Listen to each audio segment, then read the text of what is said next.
50 సంవత్సరాలు దాటిన ప్రతి ఒక్కరూ పాటించాల్సిన ఒక మంచి హెల్త్ సీక్రెట్ ఇప్పుడు నేను చెప్పబోతున్నాను. ఇప్పటి వరకు జపాన్ వల్ల హెల్త్ సీక్రెట్స్ అందరితో కంపేర్ చేస్తే వాళ్ళ ఆరోగ్యం ఆయుష్ చాలా ఎక్కువగా ఉంది.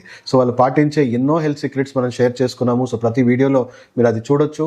సో ఇది కూడా 50 years దాటిన వాళ్ళకి ఈ వీడియో చాలా అవసరము. ఎందుకంటే heart stroke, brain stroke risk చాలా హై లెవెల్లో ఉంటుంది యువతరంతో కంపేర్ చేస్తే. సో సింపుల్ రెమెడీ అండి. సో ఒక బకెట్ లో మీరు వేడి నీళ్లు తీసుకొని దాంట్లో కొంత ఎప్సమ్ సాల్ట్ అనేది మనకు దొరుకుతుందండి, మెగ్నీషియంతో తయారు చేసిన ఎప్సమ్ సాల్ట్. సో ఈ ఎప్సమ్ సాల్ట్ ఒక చెంచాడు మనం ఈ హాట్ వాటర్ లో వేసి మన కాలు దాంట్లో పెట్టడం వల్ల మన బ్లడ్ వెజల్స్ అన్ని కూడా ఎక్స్పాండ్ అయ్యి రిలాక్స్ అయ్యి మన సింపథెటిక్ పారాసింపథెటిక్ నర్వస్ సిస్టమ్ కూడా రిలాక్స్ అయ్యి స్ట్రెస్ బాగా రెడ్యూస్ అవ్వడం, మంచి నిద్ర పట్టడమే కాకుండా మన శరీరంలో ఉన్న కండరాల ఒత్తిడి కానీ తగ్గడమే కాకుండా మన రక్తనాళాలన్నీ కూడా డైలేట్ అయ్యి హార్ట్ స్ట్రోక్, బ్రెయిన్ స్ట్రోక్ నివారణకి ఈ చిట్కా చాలా ఉపయోగపడుతుందని ఎంతో మంది సైంటిఫిక్ గా చెప్తా ఉన్నారు. సో దయచేసి వయసు మీద పడ్డ వాళ్ళందరూ కూడా ఈ చిన్న చిట్కాని ఫాలో అయ్యి చాలా మంది మంచి ఆరోగ్యం ఆయుష్ పొందగలరని ప్రతి ఒక్కరు కూడా వీడియో షేర్ చేయమని కోరుతూ సెలవు తీసుకుంటాను.